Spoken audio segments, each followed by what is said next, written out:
अगर हमें अपना बाजार खोलना पड़ा अमेरिका के लिए और बाकी, तो फिर और भी हमारी स्थिति खराब हो जाएगी। वजह यह है कि देखिए, जो एक्सपोर्टिंग नेशंस हैं, उनको बहुत फायदा हो रहा है ये क्रूड ऑयल के जो दाम बढ़ने से। कितने सारे शहरों में पेट्रोल पंप के पास पूरा पेट्रोल नहीं है या डीजल नहीं है, तो उससे हमारी खेती पे भी असर पड़ेगा, हमारे ट्रांसपोर्ट पे भी असर पड़ेगा और फिर ब्लैक मार्केटिंग भी होगी। हमें तो अपने पब्लिक सेक्टर को R&D में एकदम डेवलप करना चाहिए और उसके चलते हुए हमें टेक्नोलॉजी में आगे बढ़त लेनी है, नहीं तो हमारी स्ट्रेटेजिक ऑटोनॉमी कमजोर रहेगी। क्रूड ऑयल और जो रिफाइंड प्रोडक्ट है वो खत्म होते जा रहे हैं, क्योंकि अभी उसको हम एक्सपोर्ट भी करते चले जा रहे हैं। वो एक्सपोर्ट तो रोक ही देना चाहिए था 80 दिन पहले, वो हमने नहीं रोका, तो इसलिए शॉर्टेज हमारी होगी और शॉर्टेज की वजह से फिर उत्पादन पे असर पड़ेगा। बहुत जगह जब आपको मिलेगा नहीं, तो फिर आप उसको प्रोड्यूस भी नहीं कर पाएंगे और ट्रांसपोर्ट भी नहीं कर पाएंगे, तो इससे और परेशानी बढ़ जाएगी। तो इसलिए समस्या तो बहुत गंभीर है। नमस्कार, मैं हूं संजीव श्रीवास्तव। आप देख रहे हैं 4 PM मध्य प्रदेश। दोस्तों, इस वक्त हालात विकट हैं। लगातार महंगाई की मार से जनता दो चार है। फिर पेट्रोल डीजल के दाम बढ़ा दिए गए हैं, जिसको लेकर कह रही थी सरकार कि नहीं, हम जब चुनाव के दरमियान की नहीं बढ़ाएंगे, बढ़ते चले जा रहे हैं। आज फिर एक बड़ा झटका लगा है और इस झटके के साथ जो किसान है, मध्य प्रदेश तो कृषि आधारित राज्य है और देश भी कृषि पर आधारित है, तो फिर वो जो मार्को रूबियो विदेश मंत्री जो यूएस के हैं, उनका एक एक्स भारत के दौरे पर है और भारत के दौरे के साथ वे प्रधानमंत्री से मिले हैं, हमारे विदेश मंत्री से मुलाकात हुई है और ट्रेड डील का कुछ एक शेप है उनकी ओर से निकल कर आ गया। $500 बिलियन कहा मैं कहीं अमेरिका से जो ट्रेड होने वाला है, एक तरफा ट्रेड हम करेंगे, हम खरीदेंगे। ये कितना घातक होने वाला है। महंगाई की मार और जनता जिस तरीके से मुश्किलात का सामना कर रही है और इसके अलग अलग रेपरकशंस क्या कुछ होने वाले हैं, चाहे किसान हो, युवा हो, आमजन हो। इसी सब पर बातचीत करने के चलेंगे एक बेहद बेहद खास मेहमान के पास। सबसे पहले उनको जोड़ना चाहूंगा, जोड़ता हूं। जुड़ गए हमसे, आप पहचान गए होंगे। हमारे साथ हैं प्रख्यात अर्थशास्त्री और जेएनयू के रिटायर्ड प्रोफेसर श्री अरुण कुमार साहब। अरुण जी, बहुत बहुत स्वागत आपका, हमारे लिए वक्त निकाला दिया हमें। और शुरुआत सर यहीं से कि जो मार्को रूबियो का जो एक्स आया है, उन्होंने यहाँ 3 दिन से हैं और मुलाकात विदेश मंत्री से हुई है, प्रधानमंत्री से मुलाकात हुई है और ये निकलना 42 लाख करोड़ का एक, वो कह रहे हैं कि हो गई है डील। शुरुआत यहीं से, क्या कहिएगा इस पे आप? धन्यवाद। अमेरिका की जो डिमांड रही है वो ये कि ट्रेड को बैलेंस करना है। हमारा जो ट्रेड का सरप्लस था करीब 40-42 बिलियन डॉलर का, तो वो चाहते हैं कि वो खत्म हो जाए और हम उनसे ज्यादा माल खरीदें। तो इसलिए अगर आप याद है कि पिछले साल जब फरवरी में प्रधानमंत्री गए थे अमेरिका, तो ट्रंप साहब के साथ हुआ था कि $500 बिलियन का ट्रेड हो जाएगा, है ना। तो वो जब बात जब ट्रेड नेगोशिएशन में आई, तो उन्होंने कहा $500 बिलियन भारत को खरीदना है। मतलब उन्होंने टू वे का नहीं कि टू वे $500 बिलियन का हो, उन्होंने कहा भारत को। अब भारत को $500 बिलियन का एक साल में खरीदना है, ये तो बात नहीं हुई। तो इसलिए लोगों ने ये कहा कि हो सकता है $100 बिलियन एक साल में खरीदना हो, तो 5 साल में $500 बिलियन। तो कोई क्लैरिटी नहीं थी। पर ये बात सही है कि अमेरिका चाहता है कि हम उनसे ज्यादा खरीदें, और ये अमेरिका सभी अपने जो मित्र देश हैं सभी से कह रहा है। तो वो मतलब Japan, south Korea, Europe, Canada, सभी को कह रहा है कि आप खरीदिए भी और आप हमारे यहाँ इन्वेस्ट करिए। तो इन्वेस्टमेंट के लिए भी अब मुकेश अंबानी ने कह दिया कि हम $300 बिलियन की सबसे बड़ी दुनिया की रिफाइनरी वहां लगाएंगे। तो मैंने कि ये भी एक प्रेशर सरकार का होगा कि वहां पे हमारे जो अमीर लोग हैं, अडानी ने भी कहा हम $10 बिलियन लगाएंगे। तो ये एक दबाव है कि अमेरिका को हम मदद करें। तो एक तरफा तो वो कर ही रहे हैं बात ट्रंप साहब, और वो मतलब जब कभी जब सुबह उठते होंगे लेफ्ट साइड से तो कुछ बोल देते हैं, राइट साइड से उठते हैं तो कुछ बोल देते हैं। तो अभी हम उन पे विश्वास नहीं कर सकते कि वो क्या चाह रहे हैं। पर ये तो मोटा मोटा सही है कि वो चाहते हैं कि भारत उनसे ज्यादा खरीदे, हम उनकी अर्थव्यवस्था को मदद करें, और वो हमसे सब ज्यादा एक्सट्रैक्ट करना चाहते हैं कंसेशंस। और इसीलिए उन्होंने हमारे ऊपर 50% ड्यूटी भी लगा दी थी कि हम अपना कृषि भी खोल दें। और जब ये बात आपको याद होगा कि फरवरी में हुई थी कि एक फ्रेमवर्क वगैरह तैयार होगा, तो शुरू में जो एग्रीकल्चर सेक्रेटरी थी वहां की, उन्होंने कहा कि अब हमारे किसानों को एक बड़ा मार्केट मिल जाएगा। हालांकि बाद में उसको मॉडिफाई कर दिया गया था, पर ये उनके दिमाग में है कि उनको हमारे कृषि का मार्केट चाहिए, उनको हमारा डिफेंस हम वहां से ज्यादा परचेज करें, एनर्जी वहां से ज्यादा परचेज करें। और ये बात पिछले साल भी हुई थी बजट के बाद कि हमने उनको कंसेशन दिया था 2025 फरवरी में जब बजट आया था, और हमने उनसे एनर्जी ज्यादा खरीदनी शुरू कर दी और डिफेंस परचेजेस ज्यादा खरीदने शुरू कर दिए। तो ये सब तो हम कर रहे हैं, लेकिन उससे भी वो संतुष्ट नहीं है, वो चाहते हैं और भी बढ़ाओ।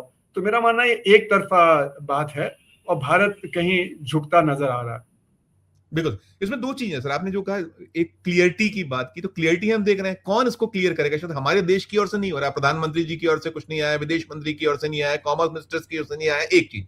और दूसरी जो आपने बात कही कि उन्होंने जो मार्को रूबियो का जो हम एक्स भी देख रहे थे और बातें भी सुन रहे थे, उसमें एनर्जी, टेक्नोलॉजी और कृषि गुड्स, तो फिर ये कितने हमारे लिए इसके रेपरकेशंस कैसे, दोनों तीनों चीजों पर टिप्पणी क्या होगा इसको? हमारा जो ये कह रहा था नहीं कृषि तो हम बिल्कुल नहीं होगा, नहीं छेड़छाड़ होगी, जो वो कह रहे हैं उसके उलट ही तो सब कुछ हो रहा है जो भारत की सरकार कह रही।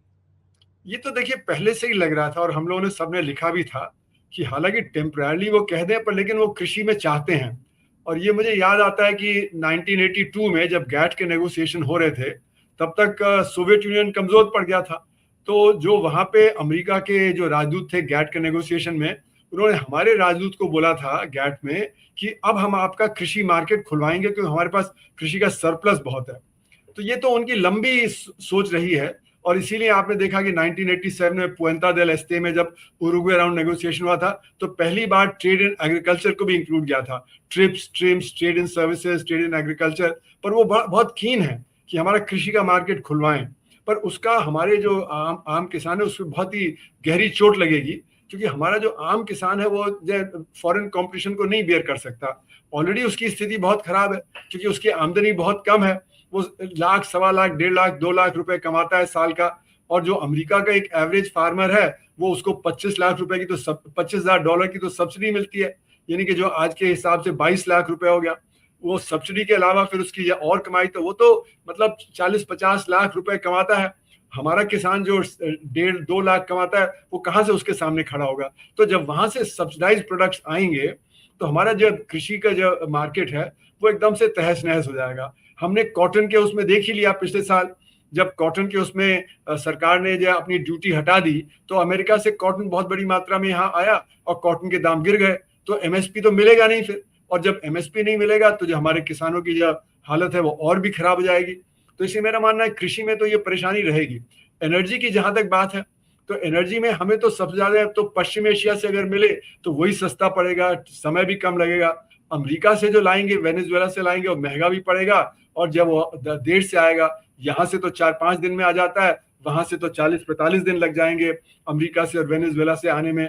तो हमारे लिए शिपिंग कॉस्ट भी बढ़ जाएगा, एनर्जी के प्राइसेस भी बढ़ जाएंगे उसमें। तो इसलिए हमारे लिए एनर्जी तो यहाँ से लेना बेहतर है या रूस से लेना बेहतर है। तो वो दबाव डाल के हमसे एनर्जी वहां से खरीदवाना चाह रहे हैं। वो तो उन्होंने कह दिया कि जितनी आपको एनर्जी चाहिए हम देने को तैयार हैं। यानी कि वो चाहते हैं कि वो जो अपने एनर्जी बेचें, है ना, जिससे कि उनको जो है और प्रॉफिट बढ़ेगा। और फिर जो टेक्नोलॉजी का मामला है, टेक्नोलॉजी के मामले में अमेरिका हमें टेक्नोलॉजी नहीं देगा। हम अभी जो लाइट कॉम्बैट एयरक्राफ्ट में जो G404 इंजन लेते हैं तो वो G404 इंजन ही नहीं आ रहे। जब उन्होंने उनको हमें करीब 100 के करीब देने थे, उन्होंने मुश्किल से 10 भी नहीं दिए। तो ये जो G404 का इंजन है वो तो 1980s की टेक्नोलॉजी है, उसमें भी हमें मतलब उन्होंने डिले कर दिया। फिर जो G414 के इंजन की बात है जो ज्यादा एडवांस है, जो हमारा मार्क 2 में लगना है LCA में, है ना, उसके ऊपर समझौता नहीं हो पा रहा क्योंकि वो कह रहे हैं कि वो टेक्नोलॉजी शायद नहीं देना चाहते हैं। तो उसका यहाँ पे उत्पादन होगा लेकिन टेक्नोलॉजी नहीं शेयर करेंगे। और इसलिए मुझे याद आता है कि जो अभी ऑब्जर्वर रिसर्च फाउंडेशन का कोई सेमिनार हुआ था 3 महीने पहले आसपास, तो जो मार्को रूबियो के जो जूनियर थे वो उसमें आए थे। उन्होंने कहा कि हम वो गलती नहीं करेंगे जो हमने चीन के साथ की थी, हम आपको टेक्नोलॉजी नहीं देंगे। तो ये उन्होंने साफ कह दिया था। तो मतलब वो टेक्नोलॉजी में जो भी कोलैबोरेशन होगा वो एक तरफा होगा, यानी कि वो हमें चीजें सप्लाई करेंगे, हम उनसे खरीदेंगे, पर हम उसके टेक्नोलॉजी अपनी एडवांस नहीं कर सकते हैं, क्योंकि जब हमारी टेक्नोलॉजी एडवांस होगी तभी हम बराबरी का वो समझौता कर पाएंगे। अभी आजकल हमारी कमजोरी ये है कि हम टेक्नोलॉजी में पीछे हैं, तो इसलिए चीन से भी दब जाते हैं, रूस से भी दब जाते हैं और अमेरिका से भी। तो हमारी स्ट्रेटेजिक ऑटोनॉमी खत्म हो गई है। तो इसलिए हमको तो R&D पे बहुत ज्यादा ध्यान देना पड़ेगा, जो हमने अभी दिया नहीं है पिछले सालों में। तो अगर हम R&D पे ध्यान देंगे, अपनी ये डेवलप करेंगे टेक्नोलॉजी, पर उसमें भी समस्या क्या है कि अभी हमारी सरकार कह रही है कि वो प्राइवेट सेक्टर को दे देंगे, है ना, जैसे एरोप्लेन का डेवलपमेंट वगैरह टाटाज और ये प्राइवेट सेक्टर के जो कंपनियों को दिया जा रहा है, पर लेकिन उनको टेक्नोलॉजी नहीं मिलेगी। जो टेक्नोलॉजी है वो HAL की वो भी खत्म हो जाएगी, तो जो हमारे पास थोड़ी बहुत टेक्नोलॉजी है वो भी एक तरह से खत्म। तो सरकार का जो ये रवैया है कि वो टेक्नोलॉजी प्राइवेट सेक्टर में लाना चाहते हैं, अपने क्रोनीज को देना चाह रहे हैं, उससे हमारी टेक्नोलॉजी डेवलपमेंट नहीं होने वाला। वो हमें तो HAL को ज्यादा सुदृढ़ बनाना है, हमें अपने जो पब्लिक सेक्टर है, क्योंकि देखिए बाहर वाला कोई भी आपको कोई टेक्नोलॉजी नहीं देने वाला, आपको खुद डेवलप करना पड़ेगा, और प्राइवेट सेक्टर करेगा नहीं, क्योंकि वो रिस्क नहीं लेना चाहता। वो रिस्क है उसके लिए कि अगर उसने टेक्नोलॉजी डेवलपमेंट में पैसा लगाया तो उसका पैसा डूब जाएगा। जैसे कि हमारे सॉफ्टवेयर इंडस्ट्री में देखिए, हमारी जो बड़ी बड़ी कंपनियां हैं कितना वो प्रॉफिट कमाती हैं, वो मतलब स्टॉक मार्केट में उनके दाम खूब हैं क्योंकि बहुत प्रॉफिटेबल है, पर वो R&D में नहीं खर्च करते। वो कहते हैं हम माइक्रोसॉफ्ट और गूगल और इन सब के साथ compete नहीं कर सकते हैं, तो इसलिए वो R&D में नहीं खर्च करते। तो हमारा प्राइवेट सेक्टर R&D में नहीं खर्च करता, और ये डिफेंस वाले जो कॉन्ट्रैक्ट भी हो रहे हैं वो भी नहीं करेंगे, तो हमारा जो पब्लिक सेक्टर है वो तो डाउन होगा ही, प्राइवेट सेक्टर भी उसमें नहीं कर पाएगा, तो हमारी जो स्ट्रेटेजिक ऑटोनॉमी है वो नहीं बनेगी। हमें तो अपने पब्लिक सेक्टर को R&D में एकदम डेवलप करना चाहिए, और उसके चलते हुए हमें टेक्नोलॉजी में आगे बढ़त लेनी है, नहीं तो हमारी स्ट्रेटेजिक ऑटोनॉमी कमजोर रहेगी। बिल्कुल बिल्कुल, ये तो आपने सारे पक्ष बताए, लेकिन मेरे को आम जनों को जोड़कर, जैसे जिस तरीके से हमारी जो रोज उसकी चीजें हैं, महंगाई से निजात की बात है, या और इस तरह का जो हम एक जनजीवन हमारा सरल हो, इंफ्रास्ट्रक्चर बढ़े, तो इस संदर्भ से जोड़कर हम देखें तो क्या क्या इसके आगे आने वाले वक्त में क्या इसके दुष्परिणाम संभावनाएं देख सकते हैं हम लोग, क्या क्या आप भोगना होगा, क्योंकि बुरे दिन की बात लगातार अच्छे की होती थी, बुरे दिन की ओर हम बढ़ रहे हैं। तो ऐसा है कि देखिए ये तो जैसे कि हम लोगों ने कई बार बात की है, जो पश्चिम एशिया में हो रहा है वो तो उसने एक सप्लाई शॉक तो हमें दिया ही है, और इसीलिए रोज आप देख रहे हैं कि पेट्रोल डीजल के दाम बढ़ रहे हैं। जो हमको 73 दिन पहले अनाउंस करना चाहिए था वो हमने 73 दिन बाद अनाउंस किया, उसकी वजह से डिले हो गया। तो हमारे पास जो क्रूड वगैरह के रिजर्व्स हैं, जो फिनिश प्रोडक्ट के, वो तो धीरे धीरे कम होंगे। तो हालांकि दिल्ली और बड़े शहरों में शायद और शॉर्टेज इतनी नहीं है, पर मेरा बेटा ही जो अभी गोवा में है, तो उसको 3 घंटे लाइन में खड़ा होना पड़ा पेट्रोल के लिए, और जब वो मतलब ये 3 घंटे खड़ा रहा और उसके बाद वो पेट्रोल पंप बंद हो गया, तो उसका 3 घंटे का पेट्रोल भी वेस्ट हो गया, उसको पेट्रोल ही नहीं मिला। तो यानी कि ये अगर हाल है तो आप समझ सकते हैं कि कितने सारे शहरों में पेट्रोल पंप के पास पूरा पेट्रोल नहीं है या डीजल नहीं है, तो उससे हमारी खेती पे भी असर पड़ेगा, हमारे ट्रांसपोर्ट पे भी असर पड़ेगा, और फिर ब्लैक मार्केटिंग भी होगी। और ब्लैक मार्केटिंग होने की वजह से जो हमारे जो कंज्यूमर प्राइस इंडेक्स है वो तो उसको रिफ्लेक्ट करेगा नहीं। तो कंज्यूमर प्राइस इंडेक्स को तो सरकार कहती रहेगी 3.5% ही है, लेकिन आम आदमी के लिए तो वो 10-12-20% तक, जो गरीब आदमी है उसके तो 20-30% का जो इन्फ्लेशन है, क्योंकि उसको तो ब्लैक मार्केट से खरीदना पड़ रहा है, उसके जो बुनियादी चीजें वो सब जो महंगी हो गई हैं। फिर इसके ऊपर अगर हमें अपना बाजार खोलना पड़ा अमेरिका के लिए और बाकी, तो फिर और भी हमारी स्थिति खराब हो जाएगी। वजह यह है कि देखिए जो एक्सपोर्टिंग नेशंस हैं उनको बहुत फायदा हो रहा है ये क्रूड ऑयल के दाम बढ़ने से, क्योंकि अमेरिका है, ब्राजील है, रूस है ना, इन लोगों को बहुत फायदा हो रहा है। पश्चिम एशिया के देशों का तो निकल नहीं पा रहा, वो तो थोड़ा बहुत ही निकल रहा है, उनको तो नुकसान ही है। पर लेकिन जो बाकी और जो पश्चिम एशिया के बाहर के जो प्रोड्यूसर्स हैं पेट्रोलियम प्रोडक्ट के, वो बहुत फायदे में है। तो अभी अमेरिका को बहुत फायदा पहुंच रहा है, पर वो हमें दबा रहे हैं, हमारा वो मार्केट कैप्चर करना चाह रहे हैं। तो मार्को रूबियो जो कह रहे हैं वो बेसिकली हमारे मार्केट को कैप्चर करने के लिए कह रहे हैं, और मार्केट कैप्चर अगर वो करेंगे तो हमारे रोजगार पे असर पड़ेगा, हमारे मैक्रो पे असर पड़ेगा, क्योंकि वो कह रहे हैं कि ये ट्रेड को, मतलब जो फ्रेमवर्क एग्रीमेंट की बात थी उसमें था ट्रेड बैलेंस होना चाहिए। ट्रेड बैलेंस होने का मतलब ये हम उनसे अमेरिका से बहुत ज्यादा इंपोर्ट करें, जब इंपोर्ट करेंगे चीजें वहां से आएंगी तो यहाँ पे रोजगार पे असर पड़ेगा, क्योंकि हम तो अपना जो बढ़ा नहीं पाएंगे, उनके एक्सपोर्ट, जो हमारा एक्सपोर्ट था वो वैसे का वैसे ही रहेगा, है ना। तो इसलिए मेरा मानना है कि ये जो अगर वो हमारे मार्केट को खुलवाने की बात कह रहे हैं तो उससे हमारा जो धक्का है, तो एक तो ये सप्लाई शॉक का है, और दूसरा उनके लिए अगर मार्केट खोला तो हमारा कृषि पे भी असर पड़ेगा, हमारे रोजगार पे भी असर पड़ेगा। और इसीलिए अगर आप देखें तो हमने नवंबर 2025 में जल्दी करके लेबर कोड को जो इम्प्लीमेंट किया, और जल्दी करके VBG रामजी बिल ले आए। उसका मकसद ये है कि जो लेबर कोड जिसको हमने 2019 और 20 में पास किया था, वो अब क्यों हम ये लागू कर रहे हैं 4-5 साल 6 साल बाद, वो इसीलिए कर रहे हैं जिससे कि हम ट्रेड यूनियन एक्टिविटी को कम कर सके और लेबर को दबा सके। जिससे कि जो बिजनेस वाले हैं उनका जो प्रॉफिट में स्क्वीज होगा वो प्रॉफिट उनका कम स्क्वीज हो और वो वेजेस को स्क्वीज करके अपना प्रॉफिट बनाए रखें। और उसी तरह वीबीजी रामजी बिल का भी मकसद ये है कि कृषि में भी वेजेस दब जाएं, जिससे कि फिर वहां पे जो रिच फार्मर है उसको उसका बेनिफिट मिले कि वो वेजेस को दबा सकता है वहां पे। तो इसलिए ये जो सारी काम हो रहा है वो ये कि आपका मार्केट जब खुलेगा तो जो आपका जो प्रोड्यूसर है, जो कैपिटलिस्ट है, जो रिच फार्मर है, उसका नुकसान कम हो, वर्कर्स और जो ऑर्डिनरी फार्मर है उसका नुकसान हो जाए, तो गैर बराबरी भी बढ़ेगी। इससे हमारे अर्थव्यवस्था में डिमांड कम हो जाएगी और फिर हमारे यहाँ बेरोजगारी बढ़ेगी और उससे फिर गरीबी बढ़ेगी। तो हमारे लिए तो ये नेगेटिव ही हो रहा है, जो सप्लाई शॉक भी और जो हमारा मार्केट खुलवाया जा रहा है, जो अमेरिका कह रहा है कि आप मार्केट खोलिए। तो इसमें आप क्या विकल्प कुछ है हमारे पास? हम कुछ है, क्योंकि राहुल गांधी से कह रहे थे कि हम आर्थिक महाविस्फोट की ओर बढ़ रहे हैं, तो उस पर कहा गया कि ये तो जो है देशद्रोही हैं, गलत बातें करते हैं, भ्रम फैलाते हैं।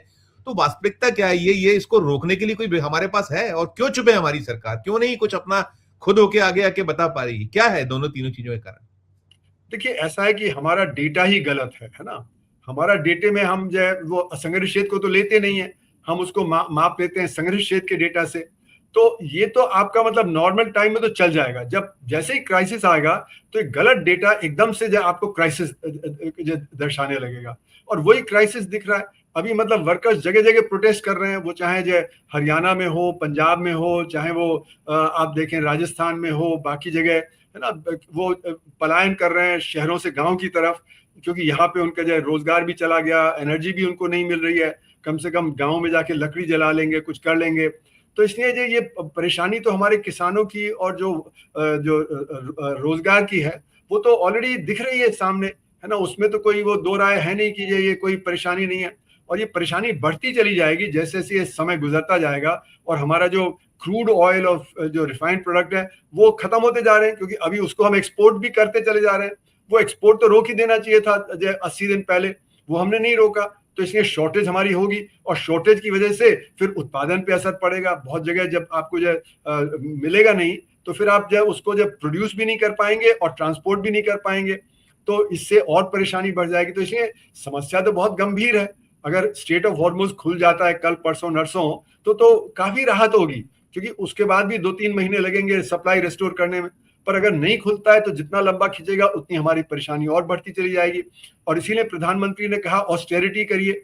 अगर हमारे यहाँ शॉर्टेज नहीं होती तो लाइनें क्यों लग रही हैं, है ना, और क्यों फिर जब उत्पादन पे असर पड़ रहा है, और फिर क्यों लोग पलायन कर रहे हैं, क्यों वर्कर्स प्रोटेस्ट कर रहे हैं, क्योंकि जिसका बजट 10-11-12 हजार उसको आमदनी मिलती है, उसको अगर 3,000-4,000 रुपए अतिरिक्त खर्च करना पड़े गैस के सिलेंडर पे तो उसका तो सारा बजट ही बिगड़ जाएगा, वो तो फिर जो परेशानी में ही आ जाएगा। तो इसलिए मेरा मानना है कि हमें तो विकल्प की बात सोचनी चाहिए। विकल्प ये है कि हमारी जो अर्थव्यवस्था है उसमें हमें एक्सपोर्ट की इतनी जरूरत नहीं है, फॉरेन डायरेक्ट इन्वेस्टमेंट की इतनी जरूरत नहीं है। फॉरेन डायरेक्ट इन्वेस्टमेंट तो हमारे टोटल इन्वेस्टमेंट का मुश्किल से 2-3% है, जो नेट जो फॉरेन। तो हमें तो अपना इंटरनल इन्वेस्टमेंट बढ़ाना है। इंटरनल इन्वेस्टमेंट कैसे बढ़ा सकते हैं? वो बढ़ेगा जब आपका डिमांड होगी, और डिमांड कैसे बढ़ेगी? जब आपका 94% जो असंगठित क्षेत्र में है उसके हाथ में आमदनी ज्यादा होगी।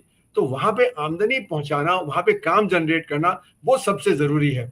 तो वो माइक्रो सेक्टर जो है जिसमें कि करीब 11-11.5 करोड़ लोग काम करते हैं, अगर वो बढ़े, है ना, वहां पे आपका रोजगार 11 करोड़ से दुगना हो जाए, है ना, वहां पे तो 1.7 व्यक्ति काम करता है यूनिट में, अगर वो बढ़ेगा और वहां पे समझिए 3.4 हो जाएंगे तो एकदम आपके 10-11 करोड़ के काम और पैदा हो जाएगा, तो लोगों के हाथ में आमदनी होगी, है ना। तो इसलिए आप माइक्रो सेक्टर को बढ़ावा दीजिए। आप जो हमारा कृषि है उसमें मिनिमम सपोर्ट प्राइस सबको दीजिए, तो जो हमारे कृषक हैं, जो हमारे जो वर्क फोर्स के करीब 46% है ना, उनके हाथ में आमदनी ज्यादा आएगी। अगर सबको मिनिमम सपोर्ट प्राइस मिलेगा तो वहां से आपकी डिमांड जनरेट होगी। और हमें एक्सपोर्ट मार्केट में जितना भी हम एक्सपोर्ट करते हैं उससे ज्यादा तो हमारे असंगठित क्षेत्र वाले डिमांड कर लेंगे। 94% जो हमारे जो असंगठित क्षेत्र में हैं, यानी कि समझिए कि 130 करोड़, है ना, वो जितना कपड़ा, जूते, ये सब की डिमांड उनसे आ सकती है, उतनी तो बाहर से आ ही नहीं सकती, है ना। जो हम एक्सपोर्ट कर रहे हैं अभी, ये सब हम अंदर सप्लाई करें अपना, तो उसके लिए आमदनी जरूरी है। तो इसलिए हमें एक्सपोर्ट की तरफ इतना ध्यान नहीं देना चाहिए। फॉरेन डायरेक्ट इन्वेस्टमेंट को अट्रैक्ट करने के लिए हम कंसेशन देते रहते हैं, टैक्स में, बाकी कंसेशन। हम तो अपने इन्वेस्टमेंट को बूस्ट कर दें तो जितना बाहर से आएगा उससे भी बहुत ज्यादा तो हम अंदर से ही हो जाएगा।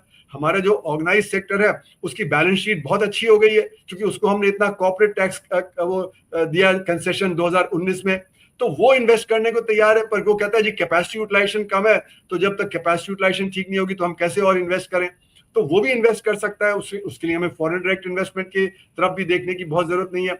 फिर ये जो हमारी काले धन की अर्थव्यवस्था है, इस पे अंकुश लग जाए तो बहुत सारा जो फ्लाइट ऑफ कैपिटल से बिलियंस ऑफ डॉलर्स बाहर जाता है वो रुक जाएगा, तो हमें बहुत ज्यादा फॉरेन एक्सचेंज की भी जरूरत नहीं पड़ेगी। पर उसके लिए तो रूलिंग पार्टी को करना पड़ेगा, क्योंकि रूलिंग पार्टी सबसे ज्यादा ब्लैक इनकम जनरेशन करती है बिजनेसमैन वगैरह के साथ मिलके। तो अगर हम जब फॉरेन एक्सचेंज का जो लॉस हो रहा है वो खत्म हो जाए तो हमें कोई इतना जो रुपया भी हमारा नहीं गिरेगा, जो अभी रुपया गिरता चला जा रहा है, जिसकी वजह से फिर इन्फ्लेशन भी। मैं वही सवाल करना था कि आप जो जिस तरीके से 100 पार हो गया है हमारा पेट्रोल डीजल, जिस तरीके से शतक हो गई है, इसी तरफ हमारा जो रुपया है वो डॉलर पे शतक मारने वाला है। तो वही उसी को मैं पूछने वाला था कि ये इसके पीछे का ये भी कारण कहीं आ रहे हैं कि हमारा जो था मोदी जी का कि कैशलेस इकोनॉमी, लेकिन कैश फ्लो है उसमें। तो अब हम रिजर्व बैंक के जो आंकड़े लगातार देख रहे हैं कि 5-5 लाख करोड़ रुपए आप इकट्ठे मार्केट में फेंक रहे हैं धीरे से पीछे से। तो ये चीजें भी कहीं कुछ है हमारे जो ये पूरे सिस्टम को, ये आर्थिक जो संकट में कहीं जिम्मेदार, क्या क्या कहिएगा इस पर? देखिए, ये जो कैशलेस इकोनॉमी वगैरह की बात है वो तो धीरे धीरे होगा, लेकिन आप जब जबरदस्ती करेंगे, जैसे नोटबंदी कर दी, आपने जीएसटी कर दिया, उसके गलत परिणाम आ रहे हैं। और इसीलिए आप देखेंगे कि कैश टू जीडीपी रेशियो जो यानी कि मतलब करीब 18 लाख करोड़ रुपया का नकदी था 2016 में जब नोटबंदी किया, अब वो 36 लाख करोड़ दुगना हो गया, है ना। तो वो क्यों हुआ? वजह उसके पीछे ये नहीं कि काले धन की अर्थव्यवस्था, वजह उसके पीछे ये है कि आपका जो इन्फ्लेशन होता है उससे जो नोट की डिमांड बढ़ जाती है, तो यूपीआई वगैरह भी लोग इस्तेमाल कर रहे हैं और कैश भी रख रहे हैं, क्योंकि कैश जो होता है वो उनको अनसर्टेन टाइम में मदद करता है। तो जितनी अनिश्चितता रही है पिछले नोटबंदी के ये जो पैंडेमिक के समय, फिर यूक्रेन युद्ध, फिर जब पैलेस्टाइन युद्ध, फिर यहाँ पे, तो फिर लोग ज्यादा कैश होल्ड करते हैं। तो वो चाहे आप यूपीआई भी यूज करेंगे, कैश भी यूज करेंगे। तो मेरा मानना है कि ये जो जबरदस्ती की गई कि हमने नोटबंदी कर दिया, जीएसटी कर दिया, ये सब कर दिया, वो सही नहीं है ना। उससे तो हमारी अर्थव्यवस्था को धक्का ही लगा है। तो इसलिए मेरा मानना है कि ये जो कैश की जो जरूरत पड़ती है अर्थव्यवस्था में, वो इसलिए क्योंकि इन्फ्लेशन होता है, आपका प्रोडक्शन बढ़ता है, तो आपको कैश की ज्यादा जरूरत होती है। और इसीलिए आपको याद होगा कि 2012 में जो आरबीआई ने मिनिस्ट्री ऑफ फाइनेंस को कहा था कि इतना इन्फ्लेशन बढ़ रहा है, हमको 2,000 रुपए, 5,000 रुपए, 10,000 रुपए के नोटों की जरूरत है, क्योंकि नहीं तो लोगों को बहुत कैरी करना पड़ता है पैसा। तब तो उस समय 1,000 ज्यादा से ज्यादा बड़ा सबसे बड़ा कैश नोट होता था। तो मिनिस्ट्री ऑफ फाइनेंस ने 2,000 रुपए का नोट अलाउ कर दिया था, पर 5,000 और 10,000 रुपए के नोट की जरूरत उन्होंने कहा अभी नहीं है। तो इसीलिए जब नोटबंदी हुआ उस समय 2,000 रुपए के नोट ऑलरेडी तैयार हो रहे थे और वो मार्केट में आ गए। तो इन्फ्लेशन जब होता है तो जो करेंसी जो होती है उसकी डिमांड बढ़ी जाती है, तो इसमें कोई वो प्रॉब्लम नहीं है, क्योंकि ये मेरा मानना है कि जब करेंसी से ब्लैक इकोनॉमी नहीं होती है, ब्लैक इकोनॉमी के अलग कारण होते हैं। करेंसी तो एक फैसिलिटेटर ही है, ब्लैक इकोनॉमी के पीछे होता है एक तिगड़ी। ये तिगड़ी होती है करप्ट पॉलिटिशियन, करप्ट बिजनेसमैन और करप्ट एग्जीक्यूटिव। ये तीनों मिलकर तिगड़ी चलाते हैं और एक्स्ट्रा प्रॉफिट कमाते हैं, काली कमाई कमाते हैं। और उसके लिए ये अंडर इन्वॉइसिंग, ओवर इन्वॉइसिंग करते हैं। तो आपका कैश कम भी होगा तो अंडर इन्वॉइसिंग, ओवर इन्वॉइसिंग थोड़ा रुकेगा। और फिर जो हवाला के जरिए पैसा बाहर निकाला जाता है, फ्लाइट ऑफ कैपिटल, जो बिलियंस ऑफ डॉलर्स देश से बाहर निकल जाता है, वो भी कोई इसलिए नहीं कि भाई कैश अगर आपका कम हो जाएगा तो नहीं होगा। हमने देखा कि जब 1991 में हमने फॉरेन एक्सचेंज पे कंट्रोल वगैरह सारे जो रिलैक्स कर दिए थे, फिर भी हवाला तेज है, हवाला के जरिए बहुत पैसा जाता है। कितने ही केसेस मतलब आते हैं पब्लिक सेक्टर बैंकों के, पंजाब नेशनल बैंक का भी आया, बाकी बैंक का भी आया कि वो लोग खुद ही इन्वॉल्व हो गए थे उसमें जो फ्लाइट ऑफ कैपिटल वगैरह में। तो इसलिए मेरा मानना है कि ये कहना कि हम जो ये नोट कम कर देंगे, मेरा मानना है अपने आप ही कैशलेस इकोनॉमी की तरफ धीरे धीरे मूव करेंगे। उसकी तरह कोई वो करने की जरूरत नहीं है जानबूझ के, क्योंकि वो हमारे असंगठित क्षेत्र को ही धक्का पहुंचाता है। और असंगठित क्षेत्र को तरह तरह के धक्के लग रहे हैं, पर वहीं पे रोजगार है। अगर उसी को आप धक्का देते रहेंगे तो फिर रोजगार और कम हो जाएगा, देश में परेशानी और हो जाएगी, बेरोजगारी और हो जाएगी। तो इसलिए सरकार की जो नीति है, मेरा मानना है वो सही नीति नहीं है। सरकार को तो असंगठित क्षेत्र को बढ़ावा देना चाहिए, शिक्षा स्वास्थ्य को बढ़ावा देना चाहिए, रूरल और एग्रीकल्चर डेवलपमेंट को बढ़ावा देना चाहिए। और इन्हीं में बजट में कटौती हो जाती है। तो जिन चीजों में को बढ़ावा देना चाहिए, रोजगार वगैरह को, वहां पे आप कटौती करते रहेंगे तो आपका जो धक्का है, जो ये स्ट्रेट ऑफ हॉर्मुज का बंद होना, और जो अमेरिका जबरदस्ती हमसे मार्केट खुलवा रहा है, इनके धक्के का जबरदस्त हमारे ऊपर गलत असर पड़ेगा। राइट, मैं 2 सवाल में खत्म करता हूँ, 2 एक साथ पूछ लेता हूँ। एक तो मैं ये पूछना चाहूंगा आपसे कि शेयर मार्केट जो है, शेयर मार्केट तो हमारा तो दुनिया में सबसे ज्यादा जो हमारे यहाँ गिरावट हमारे यहाँ दर्ज हुई है, ऐसा मेरा जो मैंने उसको पाया, आप उसको करेक्ट कर दीजिएगा। बाकी कई देश ऐसे भी जहां उसने शेयर बाजार में अच्छा एक उसका वो रिटर्न्स मिले हैं। तो एक तो ये कैसे ये इसका वो है, और दूसरा हमारा जो अप्रैल का था 27 लाख करोड़ का जो व्यापार घाटा। तो अब यदि इस तरह के ये जो होते हैं, जो जैसे मार्को रूबियो एक तरफा कर रहे हैं, वो डील चूंकि अभी होनी है, लेकिन आधी के आसपास डील जहां से मैंने शुरू किया था लग रहा है कि हो गई है पूरी उनके अनाउंसमेंट के अनुसार। तो ये सब चीजें फिर हमें और कितना कहां ले जाके खड़ा कर देने वाली हैं, दोनों पर आपकी एक अंतिम टिप्पणी। देखिए, शेयर मार्केट हमारा क्यों गिर रहा है, क्योंकि अनिश्चितता बहुत है भारत में ना, तो इसीलिए हमारी करेंसी भी गिर रही है। अनिश्चितता होती है तो करेंसी भी कमजोर होती है, और फिर जो हमारा जो इम्पोर्टेड इन्फ्लेशन है उससे आता है। और दूसरा ये है कि जो हमारा जो मार्केट है, क्षमा क्षमा चाहते हो, ये भी क्षमा चाहते हो, ये भी जोड़ दो। कुछ लोग कह रहे हैं अर्थशास्त्री की नहीं, ये तो गिरना ठीक है हमारे लिए, ये क्या उचित सही उनकी ये टिप्पणी है, इसको भी आप जोड़ दीजिएगा प्लीज। हाँ, तो ये जो हमारा शेयर मार्केट है उसमें डॉलर में रिटर्न कम हो गया है, क्योंकि जब आपका जो रुपया गिरेगा तो डॉलर में जब आप उसको आंकेंगे तो अगर मतलब आपका 10% रिटर्न है, पर अगर रुपया 5% गिर जाता है तो आपका रिटर्न डॉलर में तो सिर्फ 5% ही बचा।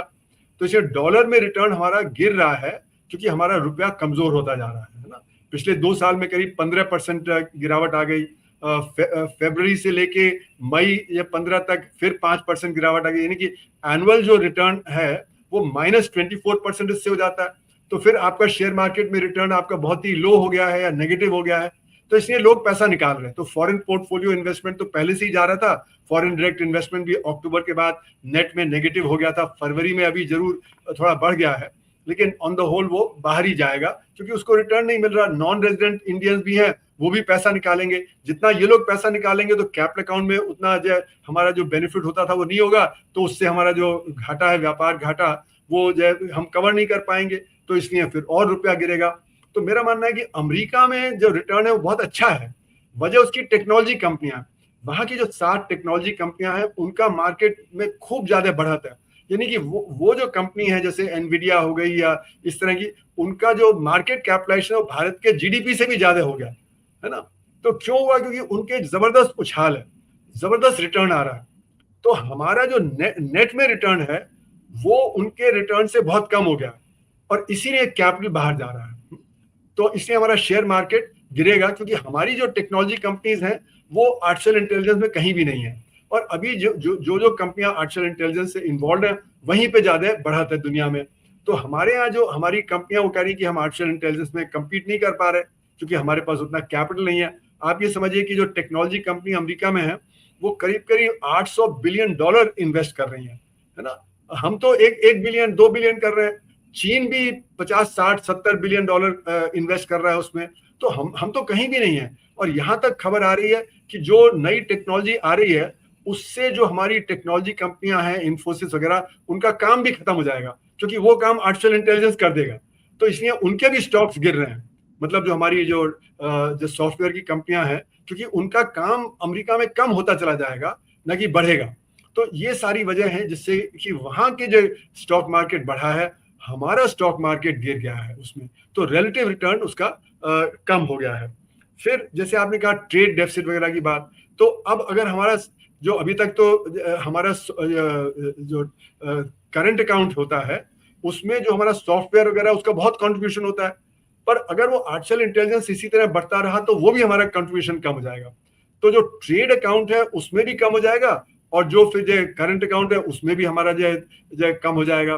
तो फिर हमें कैपिटल अकाउंट से उसको बैलेंस करना पड़ेगा, पर कैपिटल अकाउंट में तो बाहर जा रहा है, तो इसलिए वो बैलेंस नहीं होगा, तो इसलिए हमारे रिजर्व्स गिर रहे हैं। तो अगर आप देखें तो पिछले मतलब मार्च 1 से अभी ऑलरेडी $40 बिलियन हमारे रिजर्व्स कम हो गए हैं, है ना। तो इसलिए वो घटता चला जाएगा, और ये एक बड़ी परेशानी है कि अगर वो तेजी से गिरेगा तो स्पेकुलेटर्स आ जाएंगे, और स्पेकुलेटर्स उसको और गिरा देंगे। तो जैसे हमारे एक्सपोर्टर्स हैं वो अपने एक्सपोर्ट प्रोसीड्स को वापस नहीं ला रहे, इंपोर्टर्स है वो जल्दी जल्दी इंपोर्ट कर रहे हैं, तो जो डॉलर की डिमांड बढ़ गई। हमारे जो नॉन रेजिडेंट इंडियंस है वो पैसा अगर बाहर निकालेंगे तो फिर हमारे पास जो रिजर्व और गिरेंगे। हमारे जो वहां पे जो लोग काम करते हैं पश्चिम एशिया में, वो जो रेमिटेंस भेजते थे वो भी कम हो जाएगा। तो इसलिए हमारा कैपिटल में आना कम हो जाएगा, तो हमारे रिजर्व तेजी से गिरेंगे और वो एक सिग्नल होगा कि भाई स्पेकुलेटर्स को फायदा होगा। और इसके दो उदाहरण हैं। एक तो कंटेजियन जो आपका साउथ ईस्ट एशिया में आया, जहां पे थाई बात जो थाईलैंड की अर्थव्यवस्था बहुत अच्छा कर रही थी, वो धड़ाम से गिरा और एकदम से स्पेकुलेशन हुआ, और कहते हैं वॉरेन बुफे वगैरह ने बिलियंस ऑफ डॉलर्स उससे कमा लिए। उन्होंने बेचना शुरू कर दिया, करेंसी और तेजी से गिर गई, और वहां पे फिर जब उसका असर ये हुआ कि गरीबी बड़ी तेजी से बढ़ी। और जब साउथ ईस्ट एशिया में थाईलैंड के साथ हुआ, तो वो मलेशिया को भी हुआ, इंडोनेशिया को भी हुआ, फिलीपींस को भी हुआ और साउथ कोरिया को भी हुआ। मलेशिया ने अपने आप को बचाया, उन्होंने कैपिटल अकाउंट कंट्रोल लगा दिए, तो उनको बहुत डांट पड़ी अमेरिका से और आईएमएफ से कि आप गलत कर रहे हो। और वही आईएमएफ और अमेरिका ने जब मलेशिया को 2 साल बाद प्रेज किया कि उन्होंने अपनी अर्थव्यवस्था को बचा लिया कैपिटल अकाउंट कंट्रोल लगा के। थाईलैंड की अर्थव्यवस्था जो काफी जब परेशानी में आ गई, साउथ कोरिया की परेशानी में आ गई वगैरह। और उसी तरह 1991 में आप देखें, जब भारत की अर्थव्यवस्था एकदम से ऑयल क्राइसिस की वजह से जब गिरावट हुआ, तो एकदम से रुपया गिर रहा था और कैपिटल बड़ी तेजी से बाहर भाग रहा था, फ्लाइट ऑफ कैपिटल बहुत हो रहा था। तो इसे रुपया कभी भी तेजी से नहीं गिरना चाहिए, अगर गिरे तो हल्के हल्के। और ऐसा नहीं है कि भारत की अर्थव्यवस्था एकदम से इतनी कमजोर हो गई, वो तो स्पेकुलेशन है, और स्पेकुलेटर जब ये स्पेकुलेट करते हैं तो फिर उसमें कोई फ्री मार्केट नहीं काम करता। जो फ्री मार्केटियर है वो कहते हैं कि ये होने दो जो हो रहा है ना। पर वो मार्केट कहाँ जो परफेक्ट है, मार्केट कोई परफेक्ट नहीं है, वहां तो मोनोपोलीज है। जो बड़े बड़े जो स्पेकुलेटर्स हैं जिनके पास बिलियंस ऑफ डॉलर्स है, वो स्पेकुलेट करके मार्केट को ऊपर नीचे करते हैं, उसमें आम आदमी की तो कोई गिनती नहीं है। तो फ्री मार्केट नहीं काम करता, ये तो बिलियंस ऑफ डॉलर्स होल्ड करने वाले जो मोनोपोलिस्ट हैं, जो ओलिगोपोलिस्ट हैं, वो डिसाइड करते हैं मार्केट को। तो इसलिए ये कहना कि भाई फ्री मार्केट को छोड़ दो, अपना होने दो, वो तो अपने पैर पे कुल्हाड़ी मारने वाली बात होगी। रुपया अगर गिरने लगा, तेजी से गिरा, तो हमारे यहाँ गरीबी भी बढ़ जाएगी, आम आदमी और परेशानी में आ जाएगा। तो ये फ्री मार्केट ये सोच ही नहीं रहे। बिल्कुल बिल्कुल नहीं, आप बिल्कुल सही, आपने एक ताकीद भी है और एक कहीं सुझाव भी उसमें शामिल हम मान सकते हैं कि ये कर लीजिए तो शायद हो सकता है, वरना देर और देर होती चली गई। बहुत शुक्रिया अदा करूंगा, आभार सर, धन्यवाद। धन्यवाद, नमस्ते। तो दोस्तों आप सुन रहे थे प्रोफेसर अरुण कुमार साहब को, और वो कहीं ना कहीं ये संकेत दे रहे हैं कि ये वक्त है, आप जो पैर पर कुल्हाड़ी है मार ली गई है, लेकिन अभी उसका उपचार हो सकता है। बनस्पत की वो जो उपाय करना है या जो कदम उठाना है वो उठा लिए जाए तो बेहतर होगा, अन्यथा तो फिर वो और कठिनाई बढ़ती चलेगी, और फिर ऐसी जगह हम पहुंच जाएंगे जहां से वापसी बड़ी मुश्किल हो जाएगी। पूरी चर्चा को सुनने के बाद आपकी अपनी जो राय हो, आपकी अपनी जो टिप्पणी हो, जरूर इस वीडियो के कमेंट बॉक्स में जाके कीजिएगा, और अच्छी लगे हमारी चर्चा तो चैनल को लाइक कीजिएगा, सब्सक्राइब कीजिएगा, ज्वाइन का बटन दबाइएगा तो हमारी हौसला अफजाई होगी। प्यार और समय रखिए, देखते रहिए 4 PM न्यूज नेटवर्क। धन्यवाद, नमस्कार।